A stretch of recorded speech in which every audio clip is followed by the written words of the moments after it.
Good morning, and a warm welcome to your show, Sunny Mornings, Los Angeles. I'm your host, Melissa, and it's Monday, July 6th. You'll be interested to know, 141 years ago, today in 1885, Louis Pasteur administered an experimental rabies vaccine to a boy bitten by a rabid dog, marking a bold medical trial that followed his laboratory work on germ theory and immunity. The successful treatment represented a milestone in preventive medicine and established the concept of vaccination as a life-saving public health tool. So now you know. And now, it's time for the Surf Report. This morning, it's looking clean with waves at 2 to 3 plus feet. Conditions will remain fair as the day progresses, holding around 2 to 4 feet until the afternoon. Winds will shift onshore, starting at sideshore at 3 miles per hour, increasing to onshore at 10 miles per hour by late afternoon. Best time to ride is at 6 a.m. with a 2-foot outgoing low tide, when the southwest swell is 2 feet at 16 seconds, and the offshore wind is 2 miles per hour. The first low tide on Monday will be 1 foot at 8 a.m., followed by a 4.5-foot high tide at 3. The nearshore buoy at Santa Monica Pier reads 70 degrees for the water temperature. Conditions remain consistent with 3+ feet surf and clean conditions on Tuesday. Wednesday sees a slight swell increase, bringing 3 to 5 feet waves and clean faces early, before shifting to fair conditions later. Thursday holds steady at 3 to 4 feet, with clean waves in the morning, but choppy conditions develop by afternoon, making it less favorable. This morning, there's patchy fog, and it feels like 68 degrees with no wind. The sunset will take place at 8:08, and it will rise again tomorrow at 5:49.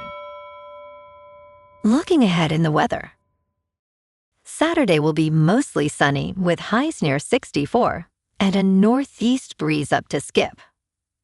Sunday and Monday warm up with Sunday near 68 and Monday near 72, staying partly to mostly sunny with lows in the upper 40s to the mid-50s. A slight chance of rain returns Tuesday afternoon into Tuesday night with highs near 71 and overnight lows around 57. Bonjour, food enthusiasts. This podcast is brought to you by Versailles Cafe and Pastries in Encinitas. Nestled on El Camino Real South, just north of Encinitas Boulevard, this cafe is a haven for culinary delights.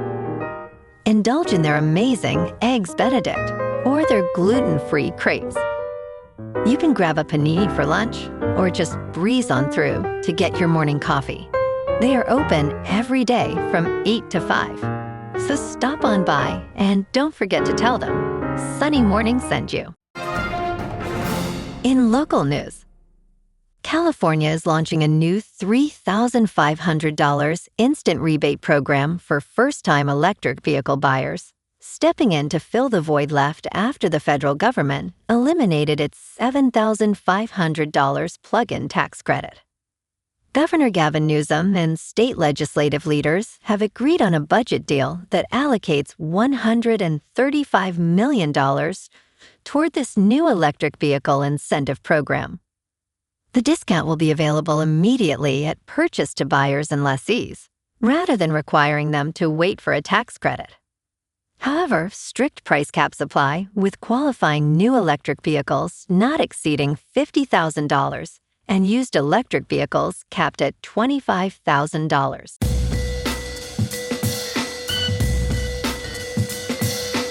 Now on to sports. England midfielder Jordan Henderson suffered a really bad wrist injury while celebrating his side's dramatic World Cup last 16 win over Mexico, manager Thomas Tuchel said. Henderson appeared to land awkwardly after falling from the advertising hoardings following England's 3-2 victory and was pictured leaving the pitch on a stretcher. The 36-year-old Brentford midfielder's World Cup has been limited to a 6-minute appearance at the end of England's Group L win over Panama. "It looks really bad," said England manager Thomas Tuchel on BBC One after his side's win. "The doctor told me he is in hospital." In local sports, the Dodgers are looking to bounce back tonight at Dodger Stadium. After dropping yesterday's finale to San Diego 5-2, LA hosts the Colorado Rockies at 7:10 to open a 3-game set. Eric Lauer takes the mound against Kyle Freeland in a matchup between two crafty left-handers. The Boys in Blue won 3 of 4 against the Padres and sit at 59-32 heading into tonight. Dodger Stadium's dimensions favor left-handed pitchers, and Lauer should have the edge on the mound. Colorado's coming off a rough stretch and walks into one of the toughest environments in baseball. First pitch at 7:10. Meanwhile, there's serious buzz building around a potential Aaron Donald reunion. After the Rams acquired Myles Garrett, chatter emerged that the legendary defensive tackle could come out of a 2-year retirement. Donald himself reacted Friday with a wide eyes emoji when social media highlighted the possibility of pairing him with Garrett. There's a growing sense within the organization that a Donald return will happen later this offseason. He and Sean McVay have stayed in communication since his retirement after the 2023 season. Training camp doesn't report until July 25th, so there's still time for a decision. If it happens, LA would have 2 defensive superstars on the same line heading into 2026. In top news, 7 countries in the Organization of the Petroleum Exporting Countries and its allies plan to increase their oil outputs modestly next month, bringing more oil online as fuel prices have fallen to levels not seen since before the United States and Israel's war with Iran. On Sunday, OPEC Plus announced that these countries would expand oil production by a combined total of 188,000 barrels per day in August. The participating countries are Saudi Arabia, Russia, Iraq, Kuwait, Kazakhstan, Algeria, and Oman. The group stated that they will continue to monitor market conditions and reaffirmed the importance of a cautious approach. In business news, Germany's savings and cooperative banks are rolling out crypto trading to retail clients, wiring Bitcoin into the apps of institutions that hold roughly 80 million customer relationships in a country of 84 million people. The Sparkassen serve about 50 million customers, and the cooperative banks another 30 million. Both groups dismissed the asset class as too risky just 4 years ago. According to Bloomberg, both groups are building in-house services rather than steering clients to outside exchanges.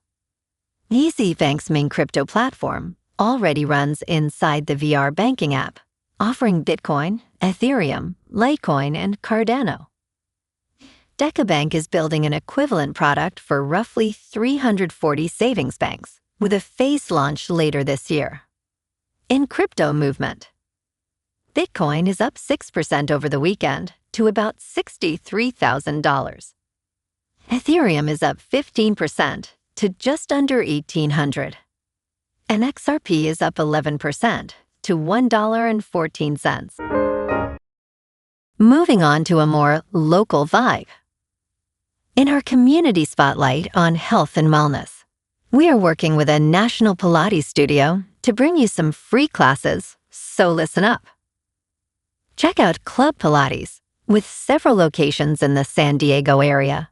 Pilates presents a comprehensive wellness approach, cultivating strength, reducing tension, and elevating mental well-being.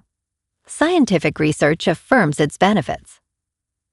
So now you can check out Club Pilates for a free class, with locations in Encinitas, Solana Beach, Oceanside, La Jolla, and more. Just be sure to tell them Sunny Morning sent you by. And now, back to the show. Let's talk tech. Some of the nation's wealthy are allowing artificial intelligence to teach their children instead of using traditional schools. They are investing tens of thousands of dollars for their kids to become beta testers for unproven technology. Companies like Forge Prep and Alpha School are charging families significant amounts to provide AI tutors and interactive workshops. Sean Johnson, a venture capitalist from San Francisco, plans to send his son to a $75,000 per year Alpha kindergarten. Concerns arise over the lack of evidence that these AI-guided schools are enhancing educational outcomes. Additionally, the exclusion of hot-button social issues from the curriculum raises important questions. And in entertainment news, Idiocracy is the film that best captures the American experience, say readers of the New York Times. When asked to choose the best American film ever made, many cinephiles might select The Godfather. However, when the question shifts to which film most definitively captures the American experience, The Godfather ranks second. The New York Times recently posed this question on the country's 250th anniversary, and 3,000 respondents most frequently mentioned the lesser-known 2006 film Idiocracy. This science fiction film envisions the United States as an anti-intellectual dystopia, featuring Terry Crews as President Dwayne Elizondo Mountain Dew Camacho. According to the Times, some commenters expressed sadness over their choice, connecting it to their feelings about the country today, with several describing it as a documentary. The wrestling connection gained relevance when former President Trump hosted a mixed martial arts fight at the White House last month. Former Representative Adam Kinzinger remarked on X, saying, "If anyone defends Trump saying there will be a mixed martial arts fight on the White House lawn, never listen to them again." He compared it to idiocracy with an equally foolish president. Meanwhile, The Godfather remains in second place. Well, alrighty, folks, it's time for the quote of the day. And today, our quote comes from the French philosopher and writer, Voltaire. And he said, "The art of medicine consists in amusing the patient while nature cures the disease." And that's a wrap for this morning. You can check out our Instagram, YouTube, and TikTok for some captivating aerial videos with local news and the surf reports. Have an amazing day, my good friends. We'll see you tomorrow with another episode of Sunny Mornings, Los Angeles.